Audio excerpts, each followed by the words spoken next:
ریاضیات اور سائنسدانوں نے انکشاف کیا ہے کہ دنیا ایک بہت بڑی تبدیلی سے گزرنے والی ہے، اور یہ تبدیلی ایک ایسے خوفناک سورج گرہن کی وجہ سے رونما ہوگی جو دنیا کا نقشہ بدل دے گی۔ سائنسی حلقوں کی طرف سے جاری کردہ رپورٹس کے مطابق یہ ایک ایسا سورج گرہن ہے جو دنیا کی 400 سالہ تاریخ میں اس سے پہلے کبھی نہیں ہوا،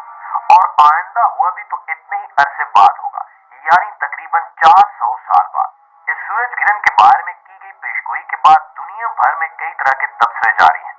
اس کے نتیجے میں ہونے والی تبدیلیوں کے بارے میں کئی طرح کے اندازے لگائے جا رہے ہیں، اور اس کے سارے پہلوؤں کا جائزہ لیا جا رہا ہے،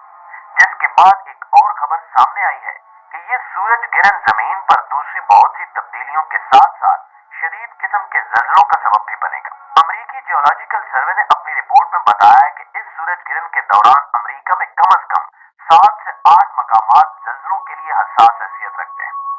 ان مقامات کے نیچے زمین کی گہرائی میں موجود ٹیکٹونک پلیٹس اس پوزیشن میں آ جائیں گی کہ وہ کسی بھی وقت کیا جو آپ نے اپنا بلڈ پریشر چیک کیا ہے آپس میں رگڑ کھا کر اوپر اٹھ جائیں گی، جس سے زلزلے آئیں گے۔ جیولوجسٹ کا اندازہ ہے کہ زلزلوں کا یہ سلسلہ نہایت ہی شدید نوعیت کا ہوگا جو بڑے بڑے شہروں کو نیست و نابود کر دے گا۔ ناظرین، اس عالمی خبر کو اگر اسلامی نقطہ نظر سے دیکھا جائے تو کئی ایسے پہلو سامنے آتے ہیں جو ہم مسلمانوں کے لیے تصویر کا رخ پوری طرح سے بدل دیں گے۔ سائنسدانوں کی پیشگوئی کے مطابق یہ سورج گرہن اسلامی مہینے رمضان المبارک میں واقع ہوگا، اور یہ اتنا خطرناک ہوگا کہ جو پوری دنیا کا نقشہ بدل دے گا۔ اگر غور کیا جائے تو یہ حقیقت سامنے آتی ہے کہ اللہ تعالیٰ نے جس طرح مسلمانوں کو قیامت کی بڑی بڑی نشانیاں پہلے بتا دی ہیں، جن میں یہ بھی کہا گیا ہے کہ قیامت کی سب سے بڑی نشانی کے ظہور سے پہلے جو رمضان المبارک آئے گا اس مہینے میں کئی خوفناک واقعات ہوں گے، سورج گرہن بھی ہوگا اور زلزلے بھی آئیں گے۔ تو یہ ساری صورتحال اسی طرف اشارہ کر رہی ہے کہ شاید یہ قیامت سے پہلے کا وہی رمضان ہے۔ اس سلسلے میں حضرت انس بن مالک رضی اللہ تعالیٰ عنہ سے روایت ہے کہ حضور اکرم صلی اللہ علیہ وآلہ وسلم نے ارشاد فرمایا کہ قیامت سے پہلے کے آخری رمضان میں ایک مکمل سورج گرہن واقع ہوگا، جس کے بعد پوری دنیا میں ایک ایسی آواز گونجے گی جس کے ماخذ کے بارے میں کسی کو علم نہیں ہوگا۔ یہ آواز ساری دنیا کے لوگوں کو اس قدر دہشت زدہ کر دے گی کہ 70,000 کے قریب لوگ اس آواز کے خوف سے بے ہوش ہو جائیں گے۔ 70,000 کے قریب لوگ بہرے اور اتنے ہی اندھے بھی ہو جائیں گے۔ اس آواز کے بعد اسی رمضان المبارک میں دنیا کے مختلف حصوں میں شدید زلزلوں کا سلسلہ بھی شروع ہو جائے گا، جس سے پوری دنیا میں تباہی کی گونج پھیلے گی۔ انہی زلزلوں کے دوران یا اس کے بعد دجال کا ظہور ہوگا، اور اس کے کچھ عرصے بعد اسلام کا آخری معرکہ لڑا جائے گا، جس کے لیے حضرت امام مہدی علیہ السلام کا ظہور انہی دنوں میں ہوگا۔ پیارے ساتھیوں، سورج گرہن کے اعلان کے کچھ ہی دنوں بعد ایک اور خبر امریکہ کے جیولوجیکل سروے کی طرف سے شائع کی گئی،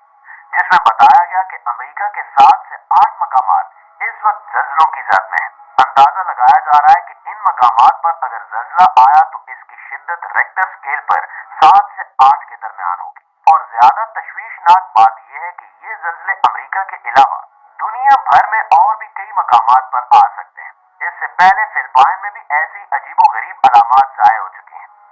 امریکی ماہر ارضیات اس حوالے سے شدید تشویش کا شکار ہیں، اور ان کا خیال ہے کہ فالٹ لائن پر موجود امریکہ کے وسطی اور مغربی کناروں پر موجود بہت سارے شہر ان زلزلوں سے شدید متاثر ہو سکتے ہیں۔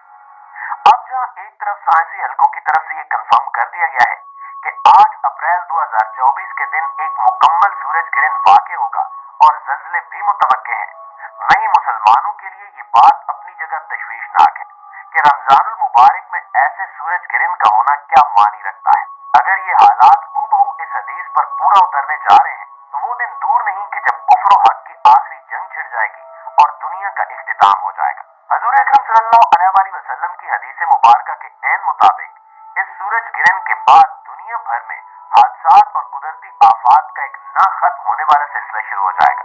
جس کے ساتھ دنیا تباہی کے رخ پر چلی جائے گی۔ پیارے ساتھیوں، سورج گرہن کے حوالے سے آپ کو اس کے سائنسی پہلوؤں سے آگاہ کرتے چلیں کہ جب سورج گرہن ہوتا ہے تو دراصل چاند اپنی نارمل گردش چھوڑ کر زمین اور سورج کے درمیان آ جاتا ہے، جس کی وجہ سے زمین اس لکیر کے ایک سرے پر جبکہ چاند اور سورج ایک ہی سیدھ میں دوسرے سرے پر آ جاتے ہیں۔ چاند کے سورج کے سامنے آ جانے سے سورج نظر نہیں آتا، اور اسی منظر کو سورج گرہن کے نام سے پکارا جاتا ہے۔ جب سورج اور چاند ایک ہی لکیر میں ایک طرف ہو جائیں اور زمین دوسری طرف ہو تو سورج اور چاند کی